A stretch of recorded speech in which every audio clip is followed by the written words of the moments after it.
You are listening to KLRN Radio, where liberty and reason still reign. Today, this breakfast isn't just breakfast. It might be the first McDonald's breakfast you're having at McDonald's again. This lunch might be a weekly tradition you hadn't had in weeks. And this dinner might be the first one you bought for not just you in a while. Whatever this order is for you, McDonald's will be here to take it. Get more of the chicken you love with a delicious McChicken sandwich for $1. And for an extra buck, add a refreshing Dr. Pepper. Dining rooms are starting to reopen in certain communities. At participating McDonald's, cannot be combined with any other offer or combo meal. In uncertain times, we could use someone to lean on. Blue Cross and Blue Shield of Oklahoma will stand by you with plan options to fit your budget. If you've recently lost your job, had a baby, or moved, you can still get the healthcare coverage you and your family need. Financial help may be available for those who qualify. Call 855-452-BLUE or visit hereforyouok.com to see if you're eligible to enroll. Blue Cross and Blue Shield of Oklahoma, a division of Healthcare Service Corporation, a mutual legal reserve company. Not to be a backseat driver, but can you say for sure you got the best monthly payment possible on your auto loan? Could it be that you might have gotten a better deal by shopping the loan at a few places and have a lower car payment? Next time, before you go car shopping, visit Communication Federal Credit Union first. Our auto loan experts will find you a perfect loan and get you the lowest monthly payment we can. Communication Federal, your auto loan experts. Restrictions apply. Federally insured by NCUA. Tired of paying outrageous prices for Viagra? Well, we have great news for you. Now you can finally get Viagra at huge discounts. Healthy Man allows you to save up to $500 on Viagra. Why pay U.S. pharmacy prices of $15 per pill or Viagra for less than $3 a pill? Call today and get 40 Viagra pills for only $99. This can cost as much as $600 at your local pharmacy. You can't afford not to call us. If you want Viagra at the lowest prices, never pay $15 a pill pharmacy prices again. Get Viagra for less than $3 a pill. Call 1-800-516-7602. Today and save up to $500 and get 40 pills for just $99. Healthy Man is fast, easy, and affordable. Operators are waiting at 1-800-516-7602 to take your call right now. Call 1-800-516-7602. That's 1-800-516-7602. Again, 1-800-516-7602. A new year means it's time for a new home network that can keep up. With Cox Internet, you have the speed and coverage your family needs to stay connected. You'll enjoy Cox's fiber-based hybrid network with options for fast upload and download speeds. And if your household has lots of connected devices, Panoramic Wi-Fi may be the perfect fit thanks to its additional control features. Plus, with advanced security on Panoramic Wi-Fi, you'll know each connected device is securely protected 24/7. A whole world of connectivity is yours with Cox Internet. Learn more at Cox.com. Doom!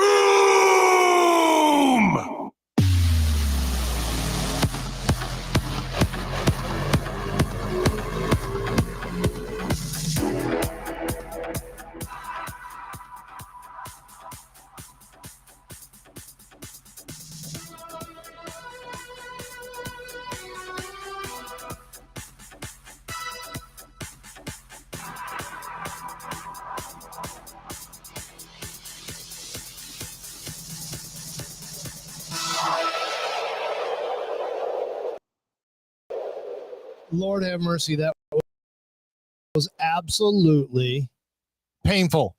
Painful. Ah! Welcome to Sunday Night with Al and Ray.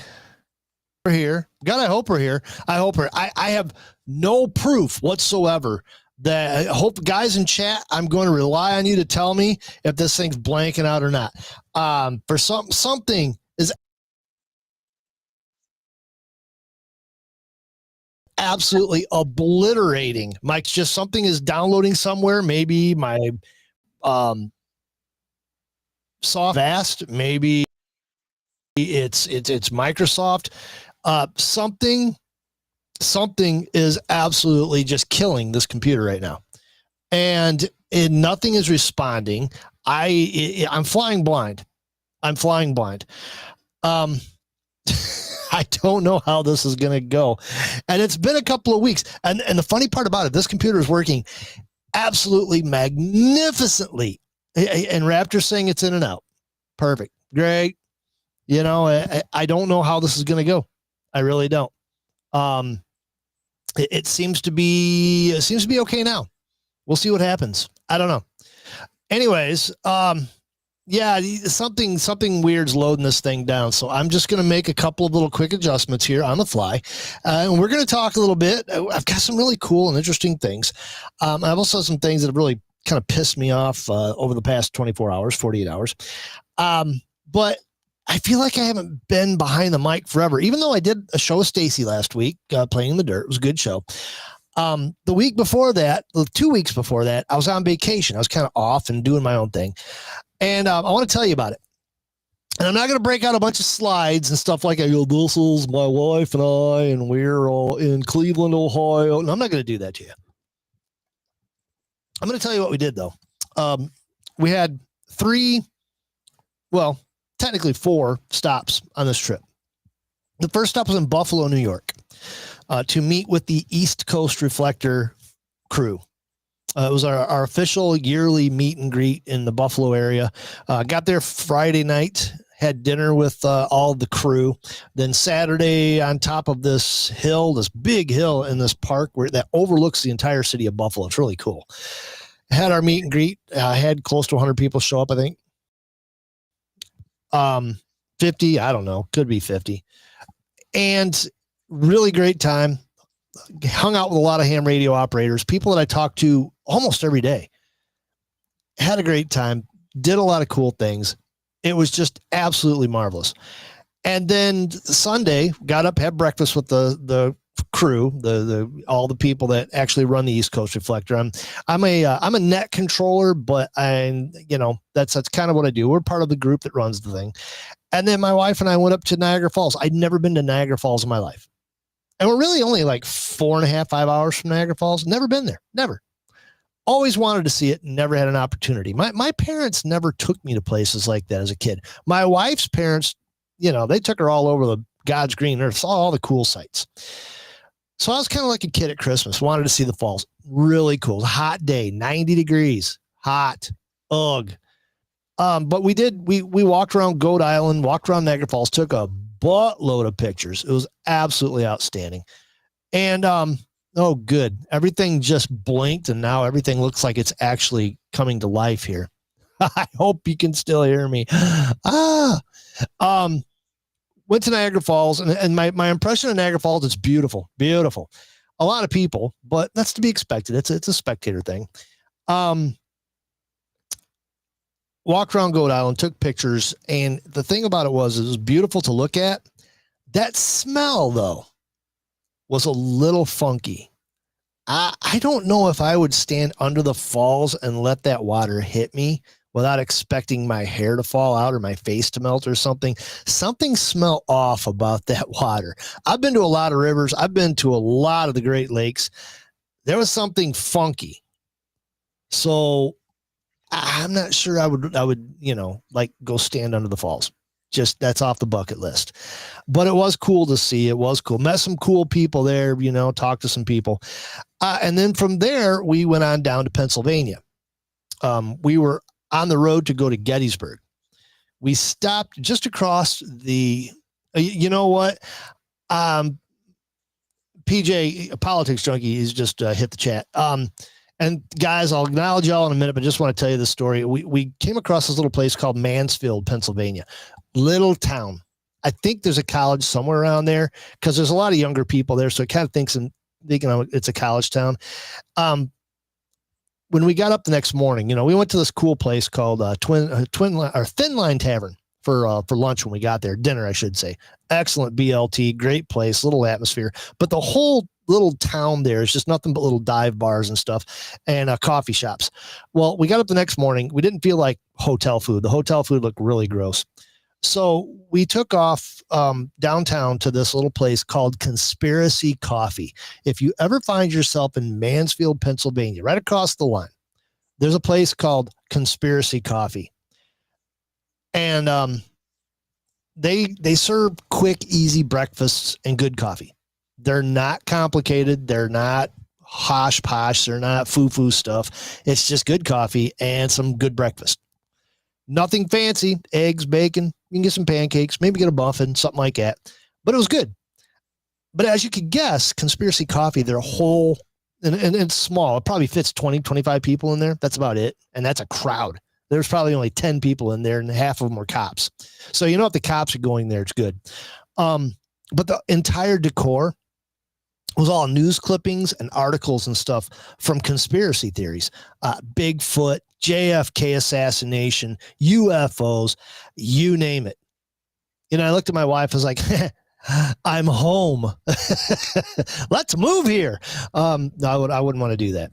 But it was a cool place.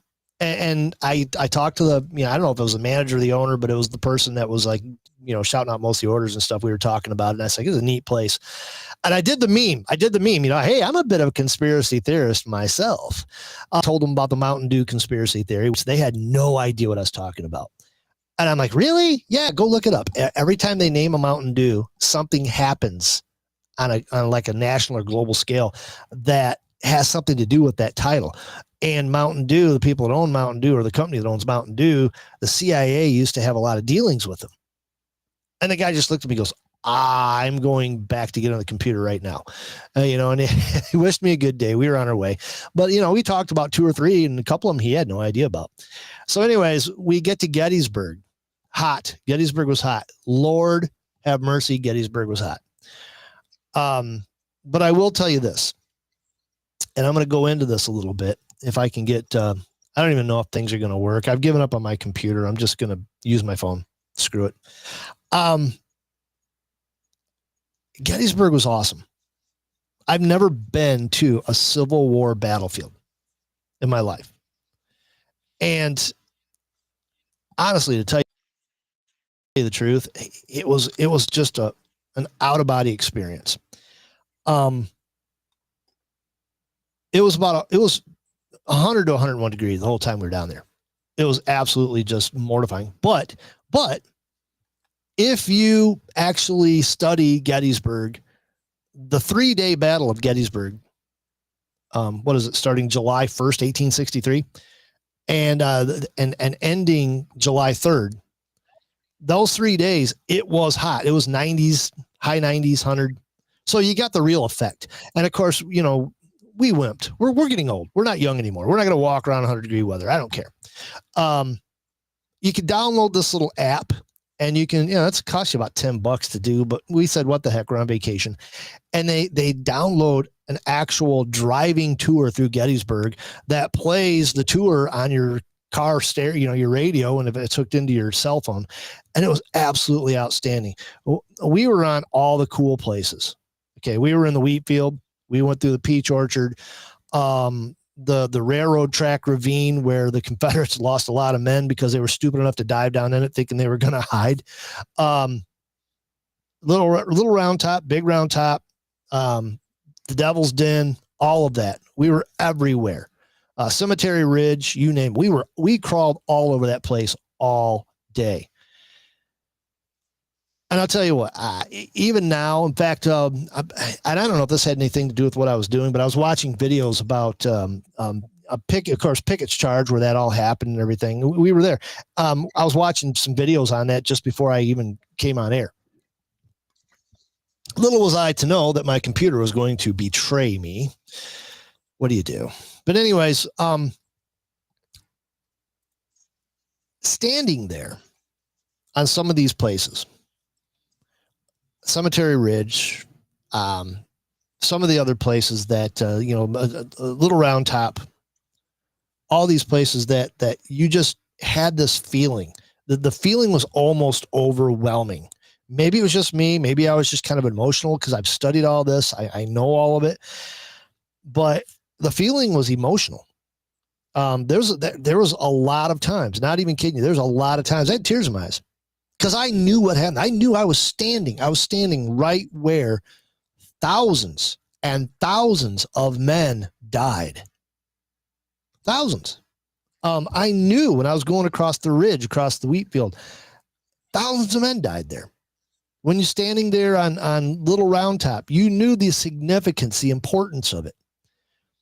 And as the day progressed, my wife and I were talking about it. And she was like me. We're like little kids. We're running around there taking pictures, getting out of the car into 100-degree temps for about 10, 15 minutes. And then like wimps, we'd run back in the air conditioner. It was rented. We didn't care. We'd run it all day. Air conditioner full speed. I don't care. All kinds of pictures. And it just had this feeling when you went into the graveyard, the cemetery, and you were standing right where President Lincoln gave the Gettysburg Address. And you studied it in history books, you've read books about it, but nothing prepares you for that whole body experience of just feeling the spirits of 51,000 Union and Confederate soldiers who had a sacrifice there. Dead, missing, wounded, some died later. You just felt it. And this is one for juxtaposition too. There's actually an entire series on the ghosts of Gettysburg. It's a big thing. People swear by it. People in the area swear by it. Say, oh yeah, there's ghosts all over here. We see them all the time. Didn't know that. Came back and studied it. But anyways, and it was a great thing to do coming on Independence Day. So I looked this up and I'm going to throw 10 facts of Gettysburg at you. And we're going to get this quick because I'm going to get riled up here in just a little bit. And I know I'm late, but I'm going to run until 10:30. I hope Rick don't mind. 10:30 Eastern Standard Time. God's time, Rick. I hope you don't mind, bud. And you feel free to cut in. I don't care. 10 facts about the Battle of Gettysburg. Fact number 1. The battle was fought at Gettysburg because the area road system had nothing to do with shoes. Apparently, there's some conspiracy theory out there about shoes in Gettysburg. It's not true. Gettysburg, and you can feel this going into the town. Gettysburg is a strategic area, and they tell you this several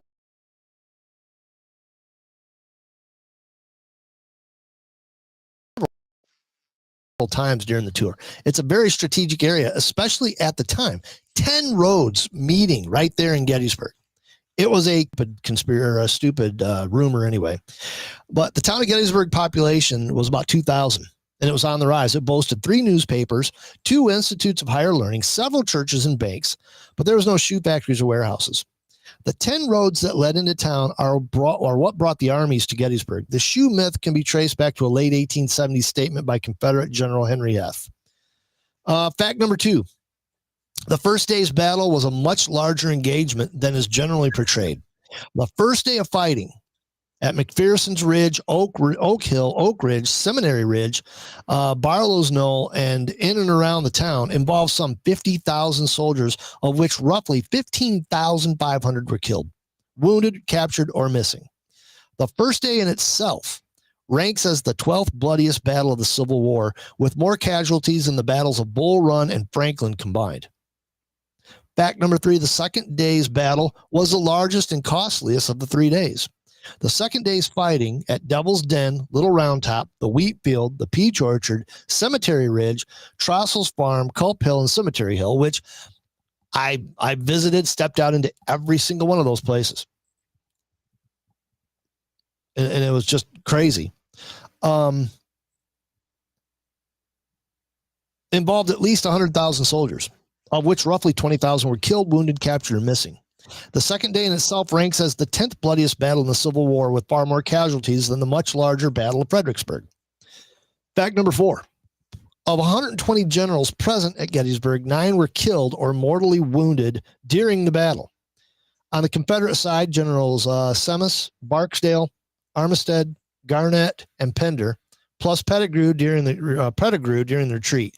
On the Union side, Generals Reynolds, Zook, Weed, Farnsworth, and Vincent promoted posthumously. No other battles claimed as many general officers. Fact number 5, Culp's Hill and Cemetery Hill were far more important than Little Round Top, even though Little Round Top is the most famous if you watch Gettysburg. Its importance to the Union Army is at least debatable. The same cannot be said for Culp's Hill, Cemetery Hill, Culp's Hill and Cemetery Hill. The 2 latter hills form the center and the right of the Union's main position and also protected the Union Army. Only real lifeline on July 2nd and July 3rd. Now, let me back up here and disagree with this just a little bit. And here's what I've studied, and here's what I've actually come to realize. Even though Little Round Top wasn't as important, here's what it is. It was more important for the Union to keep Little Round Top than it was for the Confederate to take Little Round Top. Because the reinforcements coming in could have retaken Little Round Top from the Confederate, but at quite a cost. They already had Little Round Top, and Little Round Top was a good strategic position, but losing it wouldn't have been devastating to the outcome of the battle or the war. Keeping it was very important. It's kind of hard to explain, but keeping that hill cost the Confederate Army a lot more people than one would think, was even comfortable for an army to lose without just walking away and said, hey, let's try something else. But anyways, Culp's Hill and Cemetery Hill. The two latter hills formed the center and right of the Union's main position and also protected the Union Army's only real lifeline on July 2nd and 3rd, the Baltimore Pike. Had Confederates captured and controlled either of those two hills, the Union Army would have had to leave Gettysburg area. It is as simple as that. Even with the sweeping views and the commanding height, the same cannot be said for Little Round Top. Fact 6, Pickett's charge was large and grand, but by no means the largest charge of the Civil War, not even close. Pickett's charge involved some 12,000 Confederate soldiers, which there again, I stood right on that area where those soldiers were. It's just humbling. That's all I can say. The Confederate charge at Franklin had 20,000. And even that pales in comparison to the Grand Confederate charge at Gaines Mills, which involved more than 50,000 Confederate troops. Even the well-known 260-gun bombardment that preceded Pickett's charge was not the largest of the war. There was at least one bombardment in Petersburg with more than 400 cannons involved. Fact 7, the Battle of Gettysburg is by far the costliest battle of the Civil War, but not necessarily the largest. While each of the 3 days of the Battle of Gettysburg rank in the top 15 bloodiest battles of the Civil War, the 160,000 troops present at Gettysburg are eclipsed by the more than 185,000 at Fredericksburg, which I want to go to Fredericksburg. That's somebody told me, hey, if you've been to Gettysburg, next stop Fredericksburg. Fact 8, 64 Medals of Honor awarded to Union soldiers for their action at Gettysburg. The deeds spanned the battlefield and were awarded from wartime into the 21st century. 8 were awarded for actions on July 1st, 28 for the actions on July 2nd, and 28 for the actions on July 2nd, and 29 for actions on July 3rd. The most recent Medal of Honor given for heroism at Gettysburg was awarded to Alonzo Cushing by President Barack Obama in 2014. Fact 9, the Gettysburg Address essentially said the same thing as the famous orator Edward Everett's speech, but in 1/60th of the time. When Lincoln uttered these two sentences, we have come to dedicate a portion of that field as a final resting place for those who were here, gave their lives that a nation might live. It is altogether fitting and proper that we should do this. He was essentially repeating the idea that had already been stated, only more efficiently. Everett used more than 5,500 words, 2-hour speech. Could you imagine sitting through that? To make the same point. Finally, fact 10. While Gettysburg battlefield is well preserved, there are still numerous parcels to be saved. The Civil War Trust and National Park Service have identified several unpreserved parcels which are important to the story of America's greatest battle. The battle itself is among the best resources for historians and others to learn about the battle. The unique terrain, when used in conjunction with the words of those who fought there, images created on the ground, and monuments placed by the veterans provide an unparalleled learning opportunity. And this, of course, I'd like to thank the people of who did this.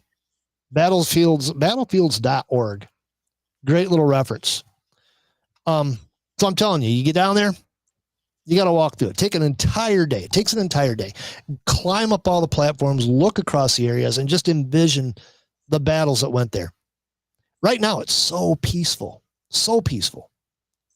But you know darn well, tens of thousands of men died there. And then after leaving Gettysburg, and I didn't know this was right on the way home. It was actually kind of crazy. And sorry about that. I'm trying to recover this stupid computer while I'm talking to you. See, I'm multitasking. We did not know that the 9/11 memorial to Flight 93 was right on the way home. We didn't really, I mean, we had to take some, well, we'll put it this way. I've traveled more Pennsylvania back roads than I ever care to again. Okay. There is no direct route from Niagara Falls, New York to Gettysburg, Pennsylvania. There's none. I've been to places that they were beautiful, nice hilly areas, but I really didn't care to go through or will ever go through again. But the Flight 93 memorial was directly in our path on the way home. So we stopped there. And again, gut wrenching. And, standing in a place where people died and knowing the story behind Flight 93 and how those guys took that plane back over because they knew it was going to be used probably at the White House. They figured it out and they said, nope, we're not going to allow this. Beautiful monument, very tastefully, very well done. And you look out over the field where the actual plane hit. And it brings tears to your eyes. Not even kidding. So this vacation was very emotional. Very emotional. I can't tell you how many times I got misty-eyed just walking through these places, knowing what had happened to both places. And I'm a bit of a Civil War buff, a bit of a World War II buff, but I will tell you what, the visitors center at Gettysburg, I probably spent too much money there on books. Let me put it to you this way. My summer reading, I'm going to need 3 or 4 summers to complete the reading for this summer. Not kidding. But guys, thanks for joining me in chat. I see Raptor in there. I see Ordy in there. Of course, he was first. Charles Vincent's in there. Rowdy Rick, who's producing me right now, is in there. Jeff is on a little bit of a hiatus. He's in our prayers. He had a little bit of medical problems, and man, by golly, he'll be back eventually, soon enough. And the alien DNA kind of messed up the doctors that were tending to him, but I think he's going to be all right. It's similar enough where he should be fine. If you know what I'm talking about. But he usually comes on before me, and I'm hoping, giving him all the best. Chat just disappeared. Yay. Politics Junkie's in there. He's usually in there. Glad to have him in there. Anybody else I missed? Guys, thanks for coming in. We got 253 views already. Okay. All right. Now, we've hit the 28-minute mark. I don't know if I can even take a break before I get into this. Because let me tell you what, something has kind of crawled up my butt for the past 48 hours. It's disgusting. It's vulgar. It's taking advantage of a situation that doesn't need to be taken advantage of. And the worst part, it's a lie. And I'm talking about what certain people in a certain party is doing with this flood that came through Texas. Of course, they have gotten their minds, and it's not just certain people on the left. The entire left-wing media is doing this right now. You go into Google News, which is the perfect example of left-wing media saturation. And Lord have mercy. I don't know what to think about it. How do you exploit a situation and try to have an I gotcha moment against President Trump and be so stupid, thoughtless, careless, soulless, and not even think about the ramifications of your stupid mouths, your stupid brains spewing this stuff out? So what I want to do is I want to actually give you some truth about what happened in Texas. Number one, it took a while for the actual truth to come out because, people just jumped on this and they just slaughtered the whole story. Now, those who don't know it, there's a lot of people dead, a lot of people missing down there in Texas. And the biggest thing, the left jumped on this story, and I don't want to get too far into politics on this, but I'm going to because I'm kind of pissed. they jumped on the whole thing that this is a direct result of Trump cuts. Oh, Donald Trump did this. He went down there and he just unleashed all this water and killed all these people. Oh, and you can see them just pushing this narrative. And it's not just the common people doing this, the mouthy activists and stuff like this doing. No, this is coming right out of major news outlets, left-wing major news outlets. And you're seeing it all. And of course, the drooling 6 o'clock news watchers were, the only place they get their actual news is from news. When they get home, they kick their shoes off. They watch the 30-second blurbs, and none of it's very accurate. They have to compromise. But they can get these people and they can actually warp them into thinking that what they're saying is true. Let's see if I can bring this up because my computer's just worthless. I don't know what the heck it's down. I've given up on it. I'm just glad it's making noise. I'm glad you can hear me, guys. I really am. Let's look at some facts. This happened in Kerr County, Texas. And we know that, well, at the time this was written, 59 people are dead. I think they found more, including 21 children. The National Weather Service actually issued several warnings. The National Weather Service issued a flash flood watch Thursday afternoon that noted Kerr County, where much of the flooding began early Friday morning. And it said it was a particularly vulnerable area, along with more urgent flash flooding emergencies alerts in the overnight hours as the disaster unfolded. Several of them. The National Weather Service was one of the several federal agencies targeted by the controversial cost-cutting efforts of the Trump administration department, but it had nothing to do with it.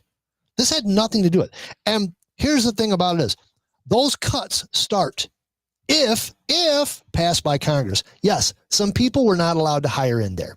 Okay. And now they're screaming, yelling, oh, we're understaffed. They're not understaffed. Trust me, they're not understaffed at all. The numbers don't add up from what they're saying.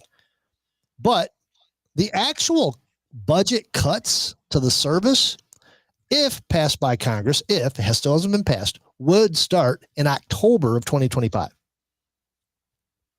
And what the media is not telling you is those budget cuts are already self-admittedly from NOAA, from NOAA. The bulk of those budget cuts come to things that have nothing to do with the National Weather Service, with weather. What they're doing is they're stripping some of the things that peripheral things that have really nothing to do with weather. And they're relocating them to different bureaucracies. They're not going away. They don't want to tell you that. And they're doing this through their own words so they can focus solely on the weather, which is what they should be doing to begin with. So even this little blurb here, where's this from? Forbes.com.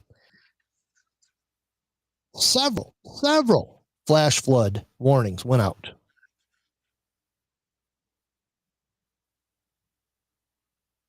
And there's more flooding possible. That's the bad part of it. But you get down to the actual truth of the matter. You strip away all the politics. You strip away all the stupidity. You do a little research and you find out why there were mass casualties and it took getting into some of the local newspapers. And this was like, what is this? KXAN in Austin. At a Friday news conference, Kerr County Judge Rob Kelly said he can't answer why camps weren't evacuated, but acknowledged, now this is important, hang on to your butts, I'm going to absolutely destroy the Krasenstein idiots. I'm absolutely going to destroy all of these CNN and all these things that are pointing fingers at Trump. It boils down to this. Judge Rob Kelly said, we do not have a warning system. We didn't know this flood was coming. Rest assured, no one knew this kind of flood was coming. We have floods all the time. This is the most dangerous river valley in the United States, and we deal with floods on a regular basis. When it rains, we get water. We had no reason to believe that this was going to be anything like what happened here. None whatsoever. It boils down to this. They don't have a siren system in Kerr County.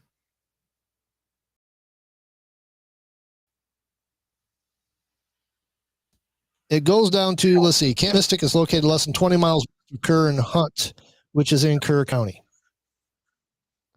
And one of the people that's, I don't know, they were born and raised in Kentucky. They're one of the witnesses where she said outdoor weather sirens, primarily used for tornadoes, were common. On July 5th, she stated a Change.org online petition urgently calling for Kerrville and Kerr County to implement an outdoor early warning siren system for life-threatening emergencies like flooding.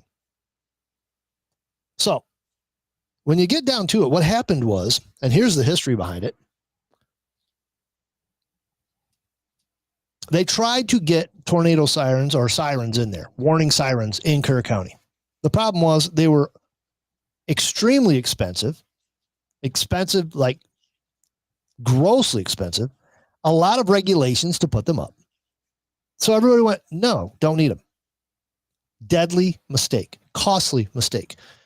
Say whatever you want, point however many fingers you want. But here's the reality of the situation, people. Okay.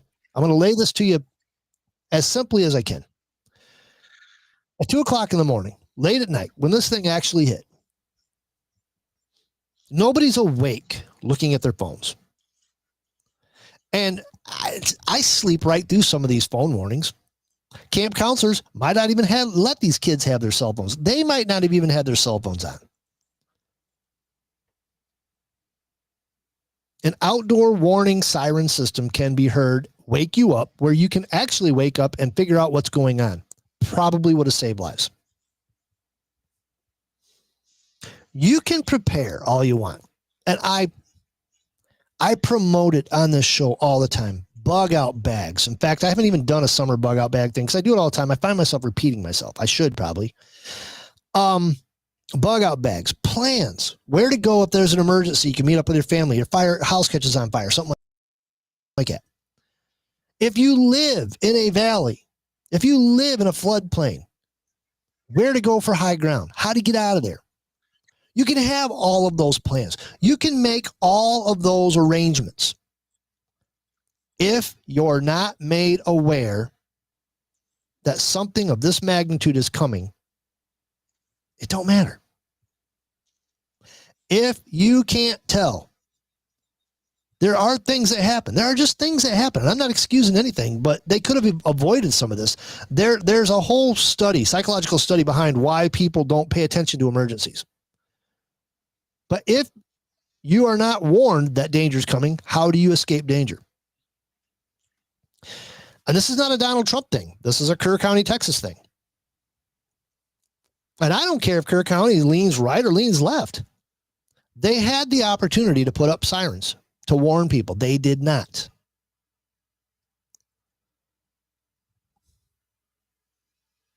Will they? Oh, I bet there's going to be sirens now. The problem is you're seeing this more and more. You're seeing counties do away with siren systems. It's very stupid. It's one of the dumbest things I can think of. Now, there's two schools of thought to this. Number one, if you do have tornado sirens, if you do have sirens, you only use them if there's really a reason to use them. You don't just start blasting them off every time a thunderstorm comes up. There has to be rotation. There has to be, criteria. And number two, when something like that does happen, people have to check what's going on. They have to turn to a TV, a radio, something. If you simply rely on digital modes to get the word out, you're going to have a Kerr, Texas over and over and over again. You're just going to. And unfortunately, these young children paid the price. You know, preparing for an emergency, basically what you're doing is you're trying to stack the odds in your own favor that you can grab, or one in your vehicle that you can grab and go. You've increased the odds of surviving an emergency by a few percentiles. If you have a backup plan, you have hard maps, you know where you can go, you know what you can do during an emergency, you increase that number a little bit more. There is no 100%, folks. You look at North Carolina, and now you look at Kerr, Texas. The actual event, you can plan, you can try to get these people to understand they live in a floodplain, have a plan to get out of there the second things start going south. But it's only going to work to a certain percent. It's only going to work to a certain degree. And a lot of it, unfortunately, too much of it, has a lot to do with how individuals perceive emergencies. Their biases, their thoughts, that whole "it's never going to happen to me," the whole process of, well, none of my neighbors are running, so why should I? We'll be fine. You know, this is why people die in hurricanes. This is why people don't evacuate during hurricanes. Oh, I'll be fine. I'm not going to evacuate. And the next thing you know, you're under 20 feet of water. Or you get hit by a stop sign. And remember, it's not the wind in a hurricane. It's what the wind blows. That's what gets you. So, really, honestly, for the love of God, people on the left, if you somehow stumble across this feed, stop politicizing it. This is not a Donald Trump thing. Not to mention the fact that there was actually extra staff on hand in the National Weather Service that night in the area because they knew bad things were happening. It was a stalled system. It wasn't climate change either. It was a stalled tropical storm system that dumped a lot of rain. Very, very similar to what happened in North Carolina.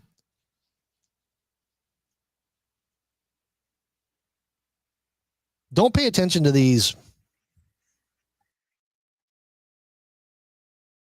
dingbats on ABC.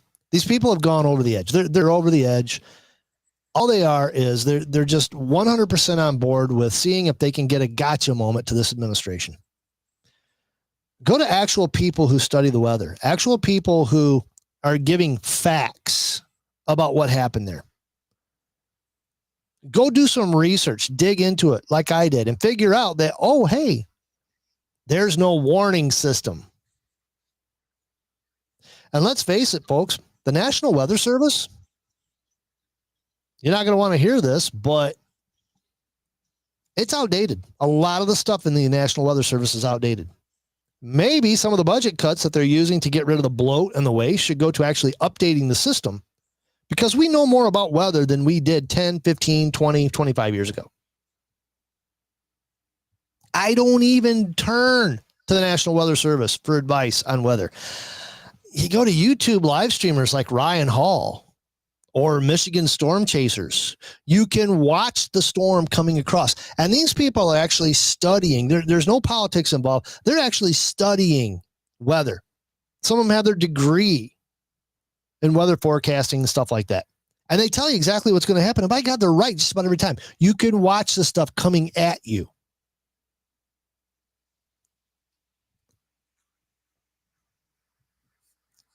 Still, at 2 o'clock in the morning when you're dead asleep, unless you have something to wake you up and tell you you're about to face peril, mortal danger,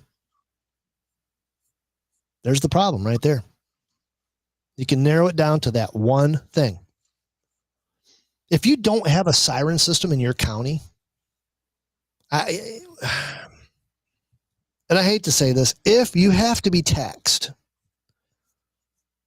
a warning system is probably one of the best things that you can actually spend your tax dollars on, because unlike a lot of other things like funding trans surgeries, M just joined the chat at 10:07. First, unlike some of the things we spend money on as a government, I can't think of something more important than an audible system to let you know there's something going on that, hey, maybe you should wake up, turn your radio on.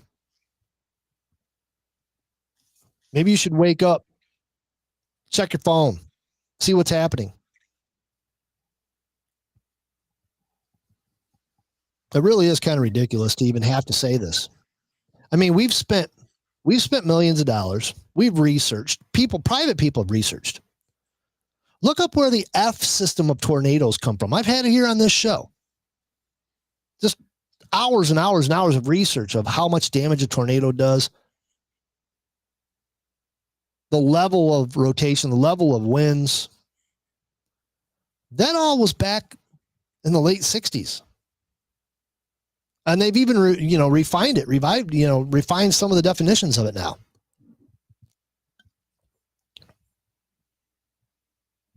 Now you just have to get people, and this is the whole, you can lead a horse to water, but you can't make them drink. Now you just have to get people to pay attention when something happens.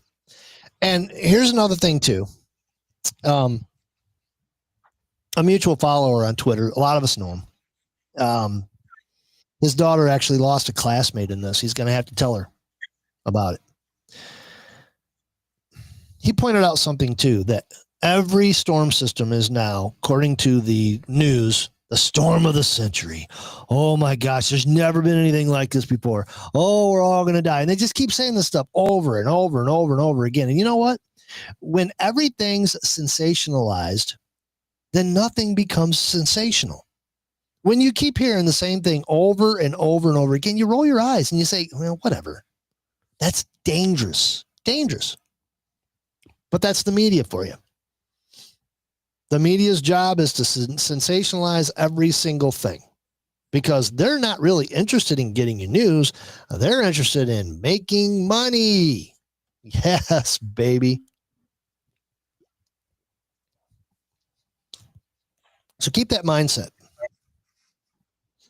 Put that in your brain now. Look around you. Study topographical maps, for crying out loud. See what dangers are. I tell you this all the time. Figure out what dangers are around you and plan your preparedness according to that. I don't worry too much about floods here. I'll tell you a little secret where I am, and I've shared this with some people today. The original Lake Erie shoreline, they didn't really call it Lake Erie back then, of course, because it was probably 10, 15, 20,000 years ago. The original shoreline is exactly 1/2 mile from my house. Whether you're going south, east, or anywhere in between, it's just this curve that goes around my house. You can feel it when you go out for a walk or a run. You're just going down this little, it's almost like being in a beach and then walking into the water, and all of a sudden it drops like a shelf because the waves have just eroded things, except it's out in dry land. Now we're 30 miles away from Lake Erie. So 10, 15,000 years ago, I was in lakefront property. Now there's a river less than a mile from me across the field. A pretty decent river, and it floods. Oh, baby, in the springtime, it really rises up. In fact, they call it the Raisin River because it raises all the time. I don't worry about it because it's down. If the Raisin River actually makes it to my back door, folks, we've got bigger problems than rising water. We've got a lot of problems. We're talking building an arc type problems because it's way down into a valley. I have run down that hill and run back up that hill, and it's very steep. It's like 100 feet elevation. It'd have to rise about 100 feet to get to my door. And there's also another hill, like a ravine, that actually probably was the original river that it could siphon off of if it gets too much. It's like an outlet. I knew all this before I even bought this house.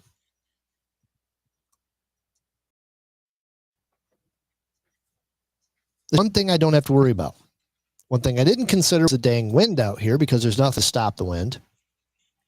But so far, knock on wood, it hasn't knocked anything of importance down. But I'm just telling you, prepare, but also understand that preparing doesn't make you bulletproof. It just increases the odds of you surviving. The only constant in a tragic situation is that there is no constants. It's a dynamic situation that changes by the minute. And if you understand that deeply, if you understand that any emergency situation, any tragedy, any tornado, any flood, any earthquake, whatever, when you pull it into your psyche, that the only thing for sure is that things are going to change by the second, by the minute, your chances of survival go up. Now, I guarantee you that nobody in that camp or the campground that got washed away full of people probably knew where to get to in case of a flood. They probably weren't even thinking about that. I'm sure the camp counselors weren't trained on what to do, where to take the kids.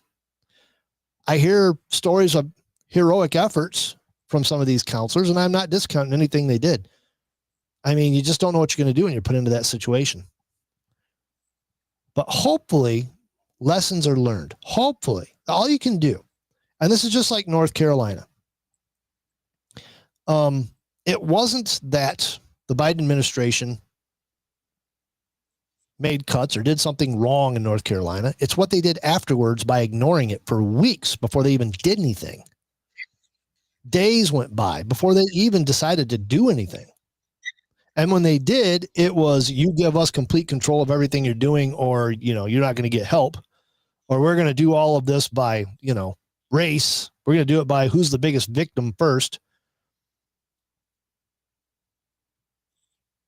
This is where it matters. And this is where Donald Trump, President Trump, has the opportunity to be the bigger person, to just say, we're going in there. And he's already started. He's already basically declared a disaster area and told Governor Abbott, we're going to give you anything you need to get this taken care of. That's the difference. It wasn't budget cuts. Hopefully lessons will be learned. Hopefully the lessons we learned in North Carolina can be applied to this. But I will tell you this. Kerr County has to take the responsibility of not having a system set up to warn these people, especially when they know that it's a dangerous. The judge says right in it, this is one of the most dangerous flood areas in the nation. Well, then why aren't you prepared? Why don't you have sirens that tell people? Why don't you train people that, hey, when these sirens go off, you got to go. And I am thinking that maybe, hopefully I'm still hopefully I'm still in the show, because I can't see anything saying I am. Hopefully the guys can hear me. If you're still hearing me, let me know, guys, because things are kind of weird. Wow, this has been a really odd day, and I don't know what's going on with my computer, but we'll see what happens. It's kind of frustrating. I don't know. But anyways, it brings us almost back up to the hour mark. Hopefully you guys are still hearing me. I'd like to thank each and every one of you for tuning in to Sunday Night with Alan Ray. God, I missed you all. Missed you all. I've had a great time. Oh, yeah, M's hearing me, so we're good. I'll be back next week, Lord willing. I'm trying to get Jeff and Rick off the hook and learn to do all the producing myself, but really, Rick's pressing buttons, but he's also setting up my picture and all that. I'm going to have to spend some time and get trained on this, on the new stuff, the new way of doing live streaming. I'm so new to all this. I feel like an old guy. I'm shaking my cane at all of you. We're going to wrap it up. Everybody have a great Sunday night. You're going into Monday. Hope you had a great Independence Day weekend. It was hot, yes, but it was also very, very beautiful. I played a lot of contacts on radio, just sitting out on my patio with a couple different. It's great to be back, man. Really do appreciate that. Appreciate the encouragement. Keep it locked on KLRN Radio all week long for the best programming. I'm Alan Ray. It's Sunday Night with Alan Ray. God bless. See you next week. I'm out. Peace.